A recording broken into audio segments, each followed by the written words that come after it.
When we think of a higher power, a higher self, a lot of people may reference that through the context and the lens of religion, God, universe, creator. I also find that plant medicines fall into their own category within that realm.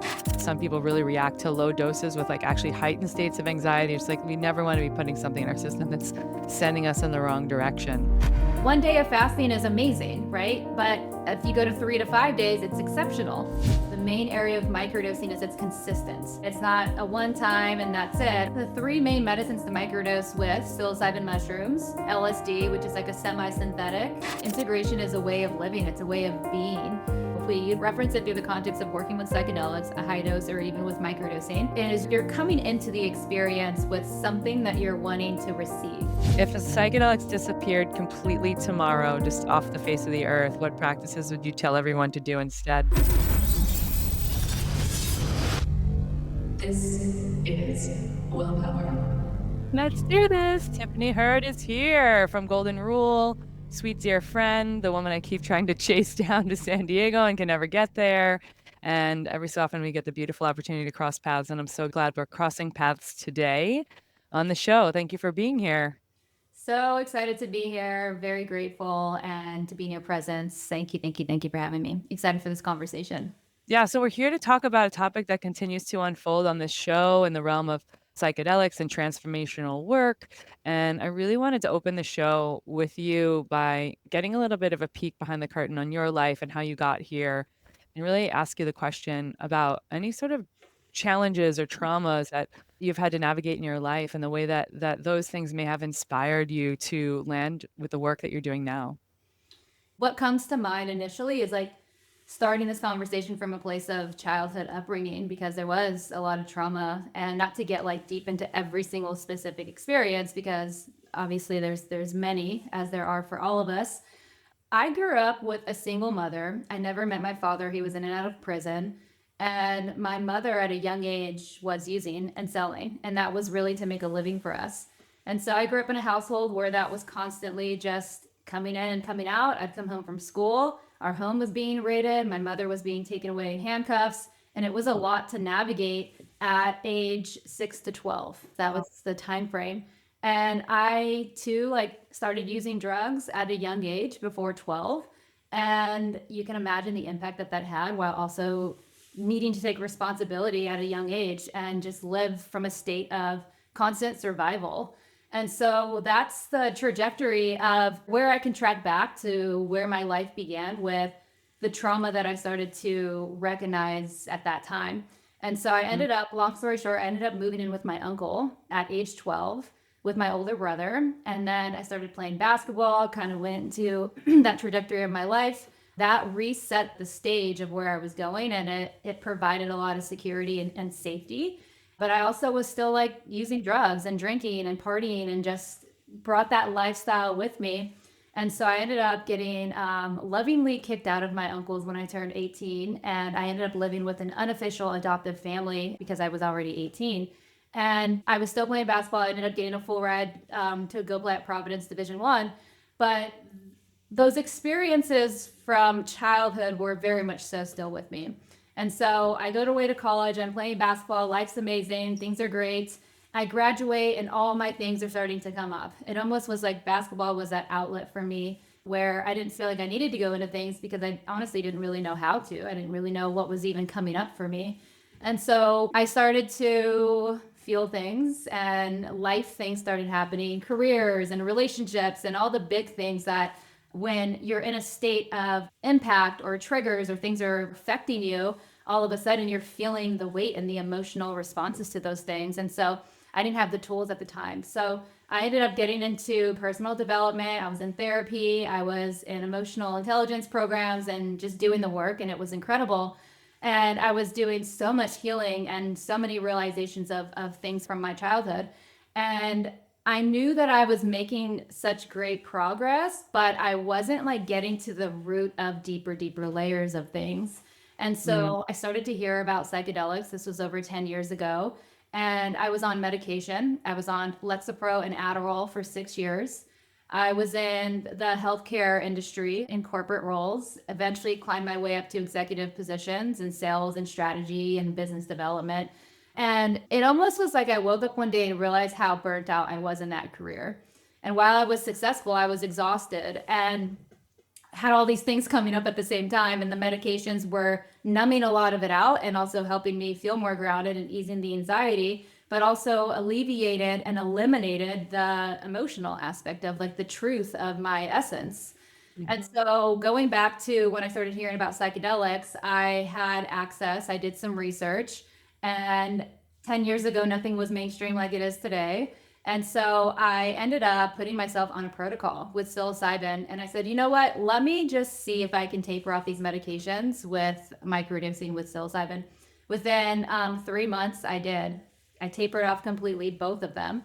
And I don't recommend that quick of a turnaround for people. Of course, everything is individualized, but it really worked for me. And so that was like the pivotal point of getting into this space and starting to explore of, okay, wow, now I'm in a state of feeling everything. I'm feeling the most alive that I've felt because of the experience that I had.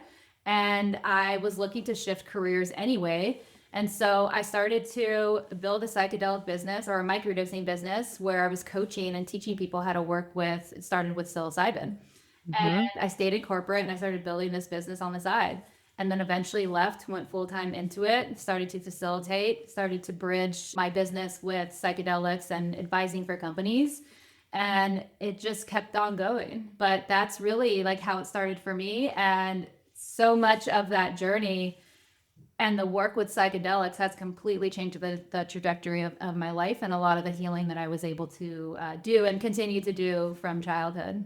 Yeah, that's so beautiful. And I wonder like a time in your life or an age bracket or when you brought these medicines, like we talk about this in the world of facilitation, as you very well know, but for anyone who's listening, we'll talk about the word medicines now when we speak to the psychedelic landscape for the most part. Intentional use of psychedelics tends to be referred to as medicine, not to be confused with pharmaceuticals, which is a whole nother thing, and also, can sometimes be referred to as medicine. So just to delineate that. But when you like started to bring microdosing into your life and you were navigating pharmaceuticals and then a past life use or an earlier life use of drugs, right? Drugs in the connotation of like addiction and abuse and things like that. How did you sort of like right the ship when it came to being like classifying each one of these things? It's a landscape of things that are going to create altered states, including Lexapro, right? So it's like, how do you start to right the ship to be like, these microdoses of psilocybin are the thing that I'm going to lean into, but I also want to be like, did you have some caution about the fact that you were like, you didn't really mention exactly what you were navigating when it came to sort of drug use or abuse, but it's like, how did you right the ship, right? Because I know it's people like Luke Story who came from a background of very, very big addiction, who was like intentional psychedelic journeys years later, and it took him some time to, yeah, organize his mindset around the fact that this wasn't going back into some kind of drug use. Does that make sense? It does. Yeah. It's a really great question. And it's interesting because I don't feel like I really had those perspectives. It was more of I was using hardcore drugs, but I never felt addicted to them. Like it was easy to turn it off and on. It was more so what I knew and what I thought I needed to be doing based on the environment that I grew up in. But Totally. it was almost like when I started working or when I stopped doing, hardcore drugs, I was truly at age 12, like I was using crystal meth at some point. It's pretty Right, right. insane. But it Um, was also something that was in your household, right? Like, I don't wanna say it was normalized, but it was in some interesting way, it felt like day to day. exactly. Right. And also, you're in an environment, you see your parent doing it and it's like, oh, okay, this is normal. Or I see it around me and it's like, oh, I was never told that it wasn't normal. It was just there. Yeah. So yeah, for me, it almost felt like I just was following the thread of one going into pharmaceuticals, of thinking that also was the thing to do because that's what I knew at the time of you go see your doctor, you tell them you have these things internally going on with you, and the solution for them is to prescribe you medication. And so that felt normal as well. Okay, this is the next step to do. And then in this whole different world opened up when I realized there's this whole other holistic path of psychedelics with microdosing. And then, as I dove deeper into one, my personal experience, but also the research and the education around it of, oh, this is actually another option that's holistic that people just aren't talking about. And it's not as normalized as this pharmaceutical medication approach. And so it was almost like an internal intuitive feeling of this feels better. This is working better for me. And I'm feeling much more like myself than I have with any of these other options that I've explored. So as I Mm. talk through it out loud with you too, it's a very interesting thing to come to terms around of like having experience in each of the three umbrellas. Hmm. That's actually really fascinating. I haven't really thought of it that way. I think it also lays the breadth of the landscape for you to be able to do what you're doing now, just educating and what you've been doing for years. It's like being a pioneer in education, not just on microdosing, but on psychedelics across the board. And yeah, really watching the evolution of this category. It's like I started my corporate job working in beverages. You talk about the beverage category, and really psychedelics is for anyone who's listening who isn't living under a rock. We're hearing something about it, right? Trump is turning things over for us on ibogaine and making things, there's legalization happening. There's more clinicians working in the space, and this renaissance that's happening in psychedelics, aligned with the AI platforms that are coming, and everything feels like it's very well timed in some way. But you've been doing this for such a stretch of time, and to have the background experience, it's like perhaps it was challenging growing up and being navigating hardcore drugs, but seeing and having that as part of your history, what it's sort of like become this like feather in your cap, because you can have discernment and educate from a place of deep knowing that I imagine most people can't. Very grateful for it too, exactly for that. And the journey's been perfect. It's of course had its challenges and so many. And because of the personal lived experiences, I feel like I'm able to hold nuance of space in a variety of ways. And also there's something about like, yes, you can have the educational credentialing and everything along those lines, but to have the lived experience, it really, at least through my lens and my perspective, helps me relate and connect with a lot more people. For sure. And then like starting to step into like your work at Golden Rule, I want to kind of crack the door on talking about microdosing, but I just want you to give the audience an understanding of what you're doing for Golden Rule and just sort of what the Golden Rule is doing in the world. Yeah, so Golden Rule, we are a women-owned microdosing product-based company out of Colorado. We've been around for 4 years. And what I'm doing with Golden Rule is I am our microdosing advisor, our head of partnerships, and I educate our amazing community on all these great products that we offer, all these medicines. And you'll hear me reference them as products because that's kind of the the lens that we've taken from a more wellness supplement product perspective, given the landscape we're in and certain language to help people resonate with this, because going back to what you shared, there's confusion with the word medicine and getting that confused with maybe it's from pharmaceuticals to psychedelic medicine. So I just wanted to reference that, but I educate our community on how to work with all of our products, protocols, integration resources, making sure everybody understands how to intentionally and effectively microdose and also macrodose with some of the offerings that we have. And Yeah. then leading up our partnerships as well in a variety of different ways, and just serving the community as much as possible. Yeah. And I imagine you see so many transformational stories and people who are doing things similar to what you did, and then even just, blowing the doors off on various different areas in their lives, which we'll get to in a little bit. But I want to unpack the term microdosing and get really clear on it, because there was, we were talking right before I hit record, telling you about trying new styles of microdosing and me feeling like, oh, this is like, I always talk about microdosing as more sub-perceptual, but that is kind of a misnomer, because you may not be feeling quote unquote what an industry or people might call high, but you are feeling more creativity, more empowerment, more focus, more fluidity, more artistry, more depending on what you may be taking and in what dose. So just starting from like the, let's call it dosage windows, what might be like a microdose versus a macrodose, anything in between, and like how do we navigate that for ourselves bio individually? Yeah, so when we think of microdosing, it's typically anywhere from what's referenced as maybe 1/10 to 1/20th of a macro dose of a ceremonial dose. And so some people feel like microdosing from a sub-perceptual perspective is amazing and feels great. Some people love to feel it a little bit and also end up feeling like that's a better experience. So to your point, it's incredibly individualized, but the main area of microdosing is it's consistent, right? It's not a one time and that's it, or once a week. You want to cultivate like a 3 to 5 times microdosing protocol a week, typically over like a 90-day period for the most optimized benefits. And we can kind of talk through that a little bit more too. And the three main medicines to microdose with: psilocybin mushrooms, LSD, which is like a semi-synthetic. A lot of people kind of feel like an off-put feeling with LSD because it is synthetic, but it is semi-synthetic, which is actually found in a fungus called ergot, which is from rye. So that's like, it's semi, which is nice. And then San Pedro, which is a cactus, it's wachuma.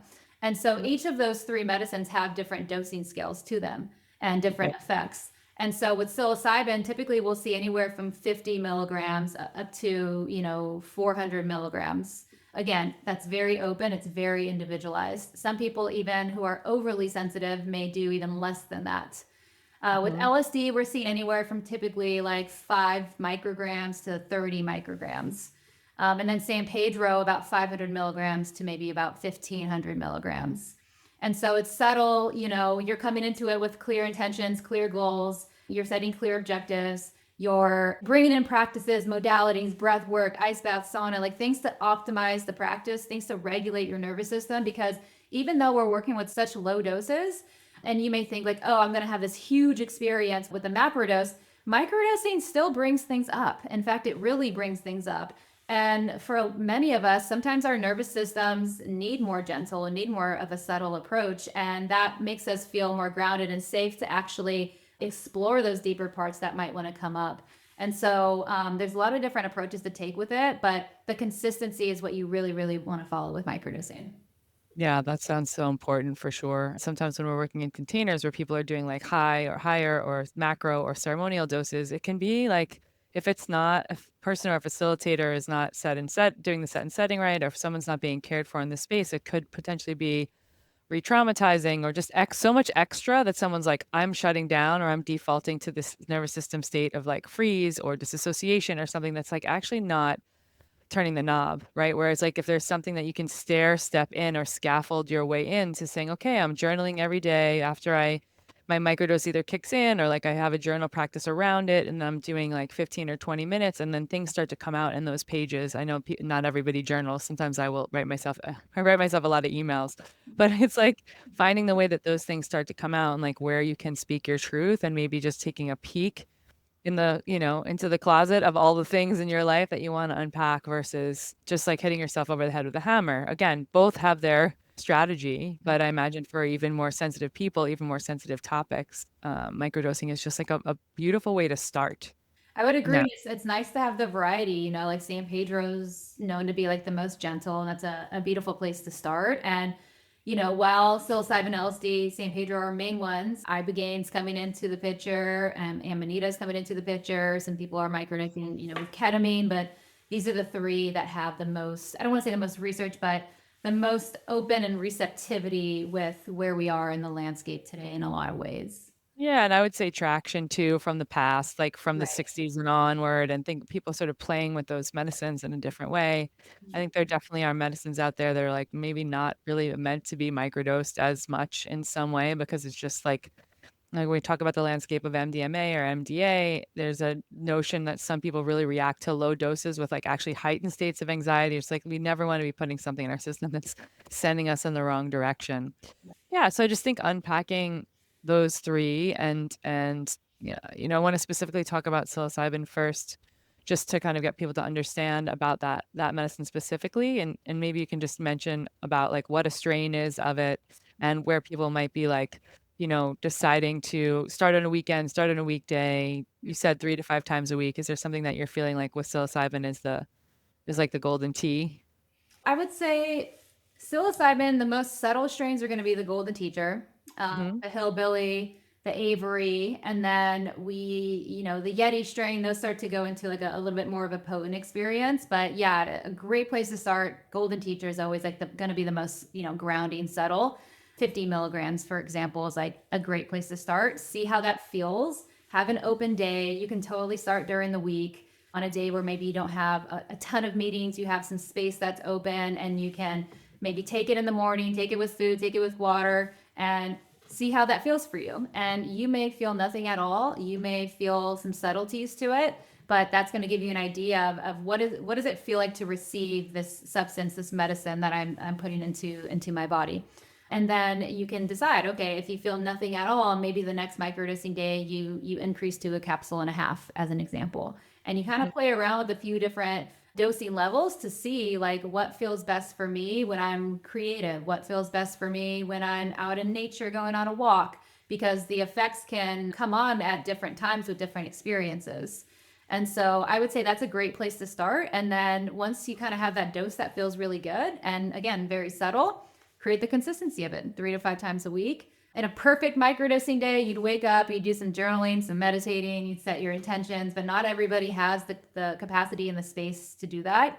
But you can even go on the go and just set some intentions around it and hold that essence. Absolutely. And I like, even I can speak from a bit of experience when I've microdosed psilocybin, that there's a threshold where I can feel really like creative and yeah, saucy, and like I'm getting my things done, and like I'm active, and I'm even for a bit I was like microdosing before I went to the gym, just to like see, like, as a biohacker, right? I'm going to play with different variables, but just so people know that it isn't always this like gangbuster experience, of course, but there's like a certain threshold that I hit that's like the 350 to 425 milligram, where I become like, I'm actually, of course it's perceptual in some way, but I'm like actually become really quiet, and really like there's a feeling that washes over me of like full content, which is a rare feeling in my life. But it's also like this notion of like there's like no action that wants to be taken. Like I'm really kind of sitting. It's like hot shower, warm bath, like it's that type of thing, right? Which is like if I'm having a functional day and a work day, then that's definitely like too much of a microdose for me to take, because it's pulling me out of the path or the trajectory that I'm working on for that day. So it's like sort of nice, I think, like you said, for people to start with a day that they have more spaciousness, and then they can figure it out. And then can you speak to a little bit too, there's something that I've always been told, I assume is true, but actually I've never really read up on it, that it's like if you start with a smaller dose, and over the first week, your body might get a little bit adjusted to that dose, so that you actually might need to take a little bit of a higher dose to feel the same sensation for the first week or two. Is that true? It depends. Sometimes the tolerance is more so built if you're taking it every single day, right? So having those Okay. off days kind of alleviates needing to really increase the dose. I would say Hmm. what we find is we see that more like 30 days plus, feeling Got it. like you need to increase the dose. But it is still on the rare side. But I would say what we do see most often is people start to trust, their experience, the medicine. I'm not tripping. I can drive a car. I could do all things Yeah. normal in life, where the response tends to be like, hey, I'm just curious and interested to actually feel this a little bit more. And then that's where we're starting to see, some people start to increase it for just a slightly different experience. Yeah. And then, also kind of going back, I wanted to touch on the strain piece, or just the medicine piece in general, is, different strains with psilocybin do provide a different experience. So Mm. like the golden teacher is going to be more of that subtle grounding. The hillbilly is going to be more like upbeat in your mood, joyful, expressive. The Avery is more of like get in the flow, get shit done. So while they're the same, as an example, like 50 milligrams for each of them, each of those experiences are subtlety with differences. And then even across the medicine. So it's almost, not almost, but it's always coming back to, what is my current experience? How are my energy levels? What am I wanting to feel? What are the benefits that I'm looking for? Am I on Mhm. medication? Am I not? So you kind of want to look at this full profile to then discern, okay, based on these, 3 medicines as an example, and the outcomes that they are known for providing, which one might be best fit for me personally? Yeah. And then also understanding, like you said, that there's so many different strains, that they actually almost function different from each other. Right. Right. Yeah, and it's why you guys have done sort of a nice job of the naming, the naming of each of them, to give people sort of a little bit of a wink or a nod towards directionally where they might be headed while they're utilizing them. Wow. I wanted to take a moment to share something deeply personal. I have gone through a big transformation in the last few years of my life, and really had this beautiful opportunity to lean into psychedelic therapy. And you might be noticing on this show that I'm bringing a few more guests and scientists and prolific thinkers and people who are deeply rooted in this industry, in this landscape, because I want you to be able to be highly informed about how important this work is as it begins to get more popularized, as we begin to have this psychedelic renaissance, if you will. And you might be listening to this show or sitting here right now, navigating some fear or insecurity, or wondering how you can rewire these patterns, these stories that you've had since you were younger, or based on something that may have happened to you in your life. And I want to put an offering on the table as I crack the door and begin to speak more publicly about doing this work. The Inner Quest program is a private program that I designed. It's a high-touch container. I work one-on-one, and I work with couples. Even though I've been holding group ceremonies, the most massive transformation that I see and get and understand is when I'm able to work with someone so closely and share so much love and unpack all of the fear that this life can bring, to see them on the other side. It's not about chasing calm. It's not about having a peak experience. It's really about building nervous system capacity to hold your entire life, your truth, your relationships, your next chapter, because there's so much coming for you. So much coming for you. I can just feel that. And when I get to do this work with people and see them open up the door on the biggest dreams of their life coming true, it melts my heart. And it's so possible for you. And I say that in a deep, deep way because it's been possible for me to get through some of the most challenging times of my life in the last couple of years. So I've done this work personally, and now I'm bringing it to the world professionally. And over the last year, it's been such a groundswell of positive outcomes that I really wanted to share it with you here, that I'm, again, cracking the door to let you know you are not left alone with just your insight. You are here to do the biggest, most amazing things. And I want to help you translate your dreams into action. This work is personal, it's intentional, I deeply support you. And if it's something that feels like I'm ready for this, I've been thinking about this, I've been reading about this, I've been feeling into it, if you're just ready, I'd love for you to email me so we can have a conversation about what's the best way to work with a practitioner in this way, the kind of work that I do, where you're at in your life, and really make a decision with care. So the offer's on the table. You can email me directly at Kristin@wellpower.life. That's Kristin @wellpower.life. And tell me what's calling you forward, because I'm here to help you with your inner quest. Amazing. I think out of the three that you spoke about, like LSD to me seems the one most connected with the psychedelic community of like the 60s and Woodstock. And then the other one is, and when you talk about Chuma or San Pedro, I would love for you to elaborate a little bit more on, like you said, that one of them is semi-synthetic and one of them, like these are coming from natural sources, but just explaining sort of where the origin of them, Mhm. Yeah, so the origin of psilocybin, I mean, all of them are in a variety of places, but Peru, Mexico, the Andes, with all of them, but from an indigenous ancestral perspective, specifically psilocybin in San Pedro. I mean, LSD was, Robert Hoffman in the lab, of course. I just watched a great interview with him. Yeah. Oh, you did? Okay. Yeah. It was he has a beautiful story as a bicycle holiday created out of, his experience with having his first trip with LSD and testing his own creation. And he went on a bicycle ride and didn't realize how much was actually in there or how it was going to actually affect him. And he had this incredible experience. And that's kind of like what set the trajectory for establishing LSD down this pathway. And then Yeah. psilocybin and San Pedro, our ancestors have been working with these medicines for thousands and thousands of years from an indigenous perspective. And, there's beautiful stories of they would even hunt food in the evenings with these microdoses of medicines to be able to have more clear vision, to be able to feel more focused and actually like provide food for their family. Very much so used within the ceremonial context as well, in ceremony, sitting, gathering, connecting. And so while it may feel new for us in this mainstream world that we live in, they certainly have been used for thousands and thousands of years. Yeah. And I think that's an important connotation and like nod to the usage. And I know that, we talk about science and research and testing and all these things that in the work that like MAPS is doing and everyone in the world trying to bring more research to the forefront and trials to get some of these things more legalized. Mhm. And it's just like a very, very slow process. And the remembrance that these have been, from the earth and used and woven into our lives throughout, the dawn of time around many, many fire circles.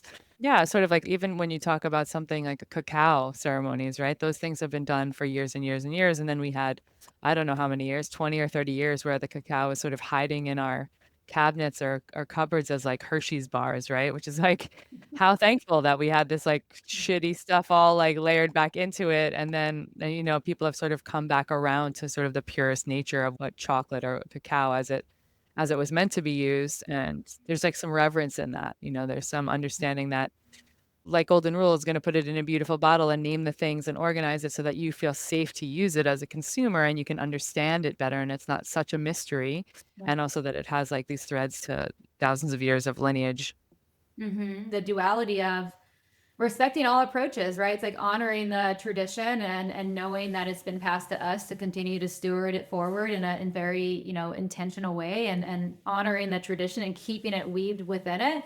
And also the practicalities of the world we live in today, of how much of the research and scientific perspective is driving it forward from, a legislation perspective of what we need given the history and the context of, the war on drugs in the 60s. Yeah, It's an for sure. interesting duality to be in. Yeah, for sure. Can you share what you think? Like, let's just say someone's listening to this and they're like, oh, I want to start microdosing, or maybe someone's just like dabbled in it, but they're trying to figure their way. What are the couple biggest mistakes people are making when it comes to microdosing? Yeah, I would say not having trusted resources, Hmm. just going on Instagram or a website and just finding something, or someone commenting on somebody's post and saying, yeah, go hit this person up in Signal. So it's just Yeah. lack of trusted resources. So make sure that you have a referral from a trusted resource if that is your experience. I'll use Golden Rule as an example. People will truly purchase our product and have all the education and resources and still feel nervous to start. And so it's continuing to support them with more education and resources of clarity of creating the safety for them to truly just begin. And then I Yeah. would say another piece is people will start and maybe not have the experience that they heard somebody else have, or they read online, or they saw, the benefit of what that medicine might provide, and they stop right away versus actually getting the support to explore maybe changing the medicine, changing the dose, shifting certain things. And then all of a sudden they have this exceptional experience. And so a lot of people will actually not even receive the fullness of what this practice can really cultivate for them because they, Yeah. stop so quickly. Yeah. And when I first started microdosing, it's probably 7 years ago now. And I was like, oh, this is cool. Like, I'm dabbling in it. I'm getting some benefits. I was like trying different protocols of like every other day or 5 and 2 or whatever I was trying. And then COVID hit. And I was like in a heightened emotional state. And I was I was like in a condo like that I owned, living alone in LA, where it was a pretty caustic, challenging environment to like go out into the streets and people were like yelling at each other. I mean, it was happening everywhere. But then COVID hit and I was like, oh my God, I'm in such a heightened state. And at the time, it was before Golden Rule. Like my sourcing, I was very clear on it. I knew, I trusted, and all of that. But I would like call the gentleman and be like, "Listen, I'm not microdosing anymore. I don't need any more microdoses. I'm way too emotional. All the things." And just over the course of a few weeks, he'd be like, "Listen, it's all good. Like you don't have to do anything you don't want to do. But I just want to tell you, like, this is kind of what it's designed for when you're feeling like extra emotional, extra heightened state, extra." And I was like, "No, no, no, no. You don't understand. I'm all emotional. I'm like talking on Zoom to my mom and everybody's crying and I have to keep my shit together and like on all of it." And it was like for a couple of weeks. And then finally one day I was just like having a day, and none of us knew what was going on. And I was like, you know what? I'm just going to like take a moment and take one of these and see. And then I like took one and was like, oh, I can see that I'm like, it helped me just be a little anchor, like a somatic anchor to re-regulating myself and bring me back to who I am and not being so attached to the external, which was swirling all over the place. And it was just like a laugh after a couple of days. I called him and was like, "Oh, can you send me a little more product? I feel like you were right this whole time." Like he's like, "Just take your adult vitamin and keep going." I will cycle microdosing, whatever I'm doing. So I'm not taking it 365 days a year. I won't microdose for longer than 60 days and then I take space. Again, that's like my personal choice. But is there a recommendation on like when you're going to do a protocol, and maybe it differs by the plant or the medicine, but a protocol just as a starter, and then like giving yourself some space, like where you're completely stop microdosing for a bit? Absolutely. Yeah, absolutely. And I love what you shared about the emotional piece coming up, because people will actually stop microdosing because of that and thinking that something's wrong or it's not working. And that is such a good thing if that's your experience. So keep exploring that and Yeah. create the space to be with it. And also keeping in mind that microdosing is not going to do the work for you, right? It's a Yeah. tool, it's a modality that's supporting you as a resource. So there's that piece that I wanted to touch on. And then yes, with the protocols is we love to suggest go all the way through to 90 days. And there's a lot of reasons, why. And then you want to take, some people do 3 to 5 day breaks. Some people do 1 to 2 week break. And then you can pick back up another protocol with the same medicine, the same protocol, or a completely different one. Because going back to your intentions and your goals of what am I entering this specific practice for with this medicine and this protocol? And then that Mhm. may change. Like you may fully like receive what you're looking to experience. And maybe that was alleviating stress levels and anxiety. And now you're in a much more grounded state. And now you want to go more into like focus and creativity and, working on a specific project, just to share an example.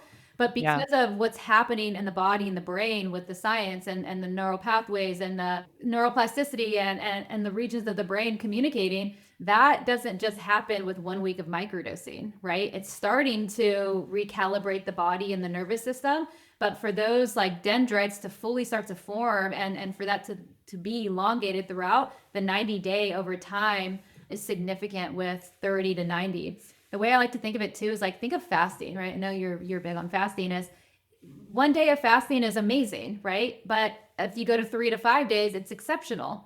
And Yeah. there's a huge difference with the experience that you're receiving in that. One's not bad, one's not good. One's not better than the other. They're just different. And so the way I like to think of that with microdosing is 30 days of microdosing is still incredibly effective, but 90 days is exceptional. Yeah. Of course, there's a lot of conversation just around like people and neuroplasticity, metaplasticity when it comes to like high dosing and Mhm. anything from iboga being, 30 plus days, like neuroplasticity, which just means, the brain is malleable enough that you can bring new ritual and you can extend and create change in a way that may feel more easy or at least will be more sticky. So this is why I'm always telling my clients when they're going post anything they're doing, whether it be microdosing or they're doing larger ceremonies, is be so careful with what you're consuming for at least the first couple of weeks after. I think iboga is sort of set as the longest side one, and then there's psilocybin and MDMA and those and a high dose container. There's been a bit more research, out there. I've interviewed a couple of people to talk about that, but like the microdosing world seems to be like that space. And correct me if I'm wrong, where there's like, do we have a clear picture that we know that over time it's beneficial? But do we have a clear picture that like 90 days is the jam, or that if we took it, you might remember this. There was a woman, she's like an Asian woman who was like going through a lot of depression and she like either lost her job or something. And she did a TED talk saying, I microdosed every single day for 365 days. And here's what happened. And she was like very straight edge beforehand and like completely changed her whole life over the course of a year. And she's like hyper professional in her suit and stuff. So she's like really delivered it at a time that it's we're still navigating people thinking what they think, what legalities and regulation and all that. So it was a really professional presentation to talk about all this change. But is there like a too much, too long type of a thing, based on research or things you've seen, or this is just like we're doing the best we can with the research that exists right now?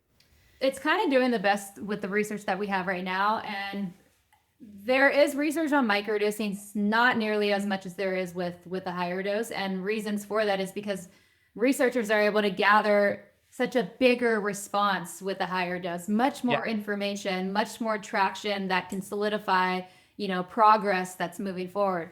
Microdosing is essentially providing a similar response, but it takes longer and it's slower. And Yeah. in the world we live in today, we don't want that approach. We want it now and we want to show that we can track this. But what we're seeing with microdosing, which is where like the 30, 60, 90 is, when we think of like a higher dose, right? 7 to 10 days is typically what we see post psilocybin of the neuroplasticity that's, accelerated within the mind and all the pathways and everything that we're speaking into. And that's like a window of opportunity that's open to make changes and explore certain, experiences from your ceremony to integrate and apply into life. And so that window will slowly start to close.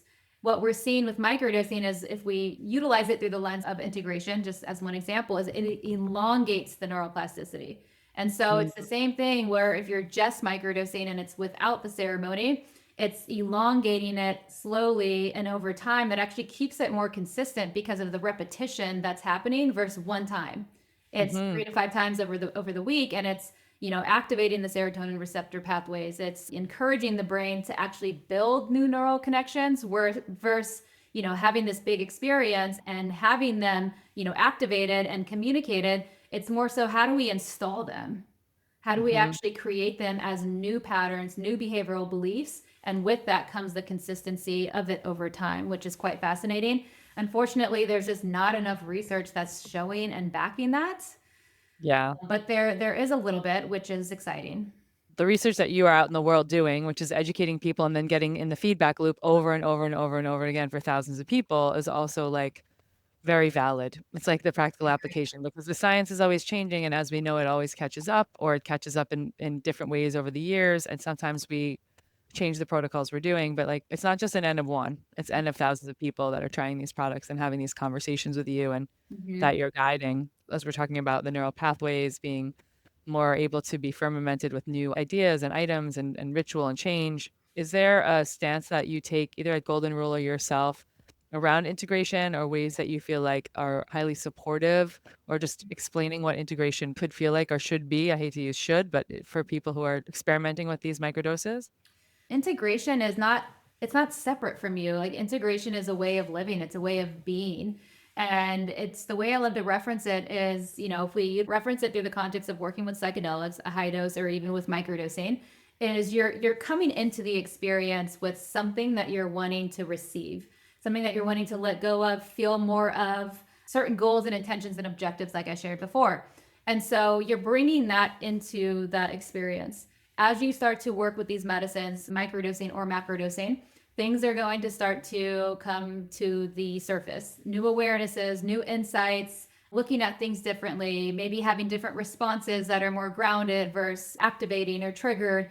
Things are going to impact you much more differently. And so, as you're starting to receive this new information and these insights, it's one thing to have the presence and the awareness of it, and it's another to start to establish how you want to install and integrate this into your days so that that becomes your new reality. That becomes your new way of thinking, being, living, responding. And so the best way to be able to do that is through the consistency, right? Through the consistency of, okay, I'm noticing that maybe I came into this practice and I have a lot of, high stress levels, anxiety as an example. And what can I pair with this practice with microdosing that's going to support me in reinstalling a new way of being and feeling and thinking? Maybe that's Mhm. meditation. Maybe that's slowing down. Maybe that's alleviating certain people in your life that might be creating some of the responses that you're experiencing. And you almost want to create this like little plan of, okay, each day, what am I doing to support that? What can I cultivate to regulate my nervous system? Breath work, meditation, cold plunge, sauna. You don't have to do all of them. You can pick and choose from the toolbox, but it's something of creating the consistency around what's going to help me feel better and actually receive what I'm entering this experience for. Yeah, that piece is so vital. I just want to talk about like navigating anxiety specifically because it's something I think you and I both have had to weave through in our lives. Mhm. Sometimes when we have like an anxiousness in our system and then we're like exploring something new, it can like sort of capitalize on that anxiousness. Do you feel like there's a specific medicine or product that you guys have that's like the go-to starter for navigating anxiety? Because it is a question, not just that's something you and I have may have navigated, but it's a question I get from a lot of people is like in this high stress world, we're navigating the highs and lows and feeling Mhm. yeah, and more anxious than ever and more like I think also a little bit lonelier than ever, right? This new epidemic, but is there a product that we thinking about starting with as that makes the most sense that you guys have seen? Wachuma, San Pedro. Yeah, Yeah. San Pedro. And even sometimes like a What do gold you guys would you guys have a specific name for it there? rooted. Rooted. Rooted. Oh, hell yeah. Yeah, There you go. you are rooted and steady. And so, even like a 50 milligram, low milligram of psilocybin golden teacher. But again, when we're experiencing anxiety, a lot of times there's something emotionally that we're navigating. And the psilocybin, because it's more serotonin based, more mood, emotional based, sometimes that can create more anxiety for people because it's pulling Mm, more up to the surface. yeah. Whereas San Pedro Wachuma is a balance between the serotonin and the dopamine receptors. So you're not too in the mind like you might be with LSD. You're not too in the emotional body like you may be with psilocybin. So it's very grounding and regulating and restorative because it's more well balanced. Mm, And it has over 56 alkaloids. And so it's the most anti inflammatory of all of the medicines. And so when we think of anxiety, that's increasing our cortisol, that's, increasing stress levels. It's maybe, interacting with our hormone levels, which is all associated with what might be creating some of the anxiety. So if that can start to ground and regulate, it's incredibly effective. And San Pedro has been exceptionally mind-blowing for that specifically, amongst many other benefits. It's capsules or it's gummy style? Capsules. So they're Capsules 500 and it's milligrams 500 milligram capsules. Okay, cool. rooted. Yeah. Which is the lowest the microdose with Wachuma, with San Yeah. Pedro. I've only ever had high dose experience, so Yeah. I'm gonna have to get on that and see. It sounds actually really like appropriately aligned with some of the things that are coming up in my life as I've moved back to Austin and all of that. Yeah, it's a very, very beautiful grounding medicine. And it's a very indigenous medicine. And so the ethical and sustainability approach to that is it really matters with all of them, of course. But we have our direct grower that we receive it from and bring everything in house and test and encapsulate and everything. Yeah. Yeah, and just make sure you're sort of honoring the land and the people who have stewarded this for so long as we bring it into sort of the modern communities of the world. That, a lot of people will ask us, why is your San Pedro so expensive compared to some of your other products? And it is because of the timing of the maturity that it takes for a cactus to grow. With mushrooms, you can grow a year's worth in a month, whereas with the cactus, it's 3 to 5 years for maturity. And also the production process of it is very, very time consuming, and there's limited supply because of the, sustainable, ethical approach that needs to be taken with that particular medicine. Yeah. I mean, it sounds like an odd correlate, but when I was working in the alcohol industry, because when I worked with mezcal, it's a very similar process. People are like, it takes 5 to 10 years for this cactus to mature, and you're getting like a case of booze, It's like, so people start to understand that when it comes from the earth and we're having to work with, yeah, plant matter, it's a whole different ballgame than just being like, oh yeah, let me make more, no problem. Right. Do you think that we've become, that there's a category of people right now that's become like too obsessed with like, let's just talk about leaning into the psychedelic landscape? That's just, I see this from time to time when people are just like, I just did my 40-second ceremony this year. Do you have a commentary on that? Are we seeing that a lot? Are people becoming too obsessed with like, I need to heal and heal and heal and heal instead of just kind of trying to live and live or integrate and integrate? I see it often. I think it's pretty present. And so a question that I always will ask in those particular experiences is, are you wanting to have an experience, or are you wanting to like have a ceremony? Hmm.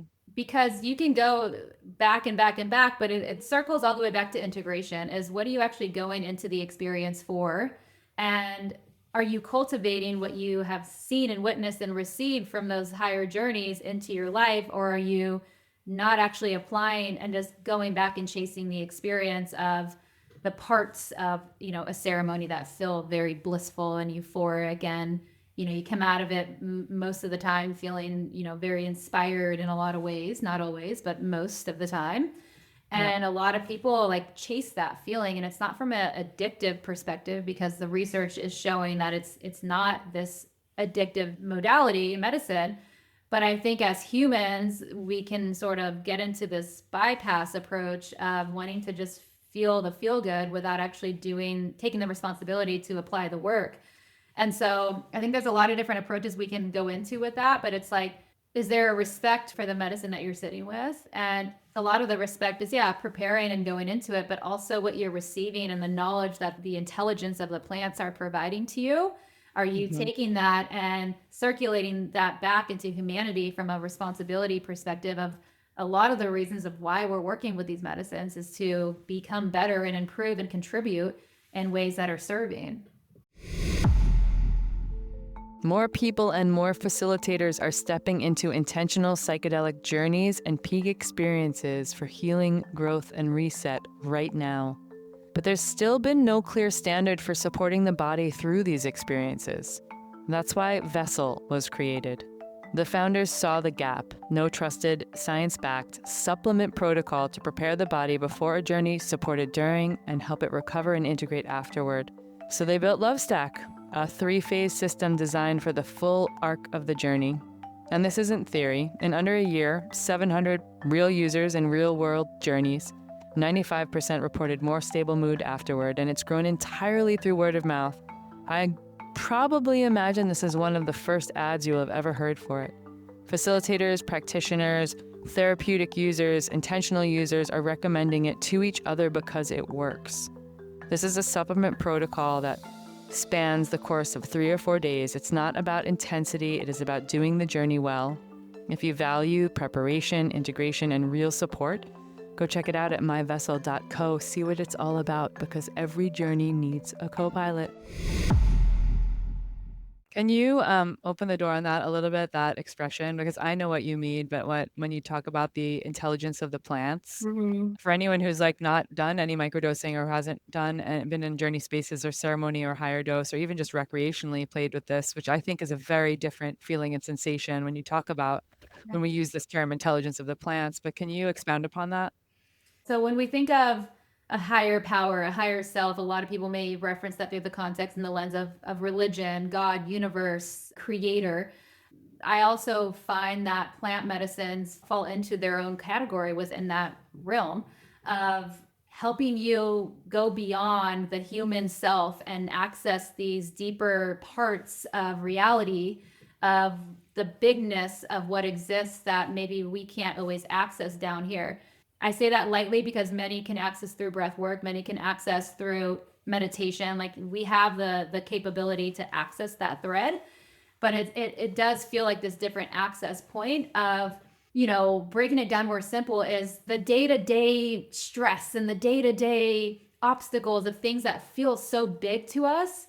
When we sit with these medicines, a lot of times we're able to view it through a lens of it's actually quite small, and it doesn't diminish your perspective or your experience, but it allows you to see beyond what's possible and step into this higher dimension of reality to move beyond it in a way that is more effective and serving is what comes to mind with that. And there's a communication that's certainly there from an intelligent perspective. They've been here before we've been here. They've seen things that we haven't seen, and it almost feels like they're communicating that to us with what we're able to receive in that context, with what our nervous systems are open to actually allowing in. And it softens us in a way where, sometimes on the day to day, we might not feel open to receive certain things. But when we're in that different experience with like a ceremonial context, there is more of this like trusting component that I think that comes through from something beyond that's holding us and giving signals and messages and codes. Yeah, I feel that for sure. And then whenever I'm in, I'd say like whether it's microdosing or the high dose ceremonies that I have done, specifically with mushrooms, I always refer to them as them. That's what they told me. And it's like at some point someone was like, you keep saying like they a lot. And I'm like, well, that's what it feels like to me. Yeah. It doesn't feel like I'm telling myself something. It feels like I'm having a connection with an inside out material that's like that is then dancing in my system and feeding me information, right? So that may sound quirky, or it's probably doesn't sound quirky or odd to you. It may sound quirky or odd to someone who's listening, but there's so many moments that I have gotten levels of clarity and then levels of, I won't say it exactly the way you said it for sure, but there's a level of simplicity in the way that we can organize life and emotional states that I think is the reminder for all of us to not certainly about calming down, but it's just like being with what is, you know? I feel like that's a message that kind of comes through in 100 different ways. It was just like being with what is the reality, right? Which I guess you would summarize as presence. I would love for you to either share a customer journey or a personal story around the psychedelic landscape for you that feels transformational, exciting, interesting, poignant to share here with our audience. I would say Golden Rule, we have hundreds of testimonials coming in all the time. And one that really stood out to me was a couple of weeks ago. I was actually on the phone with a woman who started microdosing with Rooted with San Pedro. And she started in January, and she took a before and after photo and had just been microdosing for 6 weeks and didn't plan to do it before and after. She just happened to go through her photos. And she sent them to me, and she was absolutely blown away by the inflammation in her body that lowered how much it was visible in the photo. And she looked like a completely different person. Wow. And then also within that 6-week period, didn't plan to do this either, but completely stopped drinking. And so, Wow. and that was just 6 weeks. And so I was quite blown away by that. But just in general, we're hearing so many people getting off their medication, tapering off medications in a safe, effective, intentional way. A lot of like menopause, premenopause, low doses of psilocybin and San Pedro are showing to be really effective for many women, which is beautiful and needed, and seems to be quite a huge relief because, the approach to that is to take medication, pharmaceutical medication. And so now that there's this other holistic option, and there's education, and there's so many more women in the psychedelic space speaking up about it and supporting women, I love to see that. There's so many, obviously mine with getting off medication and then completely shifting careers. I think there's so many people, I imagine a lot of people have been listening to this podcast where they're in corporate right now, or they're in a career where maybe they're looking to shift gears into something that feels more fulfilling. And, from my experience, had I not had my personal experience with psychedelics, that probably, maybe it would have happened, but certainly not in this degree where I'm Yeah. now able to, serve in the ways that I am. So the space is wide open and there's so much Yeah. opportunity, which is exciting. Yeah. Do you have a favorite microdose? I love to stack them, which we didn't get into. I love to stack the soul gummies, which are the LSD gummies, the 10 micrograms with the San Pedro. And so I love to take half a gummy, so 5 micrograms, and then one 500 milligram of the San Pedro. And that feels like really grounded, clear, sustained, lasting energy for me. And I'll do that 3 times a week. And when I go into like work productivity focus, it just feels very dialed in. And I love that. It's very, very effective. Yeah. Oh, I love that. Mhm. Sounds like try that on my next podcast. See what happens. Yeah. Just right there. Mhm. If the psychedelics disappeared completely tomorrow, just off the face of the earth, what practices would you tell everyone to do instead? Ooh, go put your feet on the ground, in the earth, in the grass, if you have accessibility, or the dirt, and your hands, and connect with the divine, the simplicity of the divine of nature, and how much medicine that can provide for you. Breathe, regulate your nervous system. Get your ass in the ice bath because it's phenomenal, even though it's cold. Get in there, it's so good. Saunas, meditation, journaling, like those are just, I feel like what were those 5 or 6, like just simple foundational elements. Drink good water, eat high quality sourced food, Yeah. the basics, get good sleep.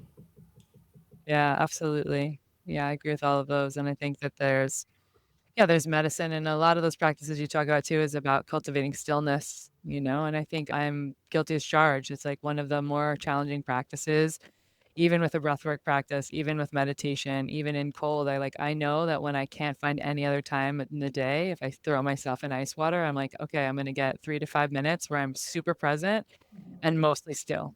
Mm-hmm. And there's like nowhere else you can actually be, and then have a little bit of a cascade there for sure. So Yeah. I'm always going to be biased towards ice baths when I can't get my hands on psychedelics or what have you, or as like part of my routine. But like, yeah, everything you said, I want to champion you coming on the show today. And also, I ask this final question on the show quite often, so I'm just going to ask you now. But it's if you could go back to like your 13-year-old self, let's say, and give yourself a piece of advice from everything that you know now on your wellness journey and everything you've done, what would that piece of advice be to younger Tiffany?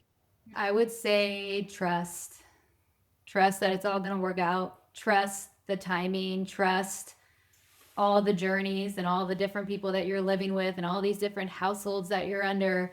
Trust where these experiences and what they're teaching you are leading you, and how you're going to be able to give back to so many people because of your experiences in life. Yeah, super beautiful. Will you tell everybody where they can find Golden Rule, best way to access you and the products? www.goldenrulemushrooms.com. We have 2 Instagrams, Golden Rule Mushrooms, Golden Rule Microdose. My personal website, www.tiffanyhurd.com. And then my Instagram, I am Tiffany Hurd. And it's HURD for those of you who are listening. Yeah. I will put all the links in the show notes and across the socials, and we'll have clips and things that people can listen to and get involved with. And I like really want to encourage people who are curious to go to the best source places, and Golden Rule is one of them. So check out the product line, check out Tiffany's work, and just knowing that you're heading up education and holding space for people who are doing all this work, it's monumentally comforting to people like me and people in the world who are working with these medicines. So thank you so much for everything that you do, for us and for humanity. Thank you so much. Yeah, appreciate you having us. And any questions, reach out to me. I'm happy to help in any possible way. So thank you.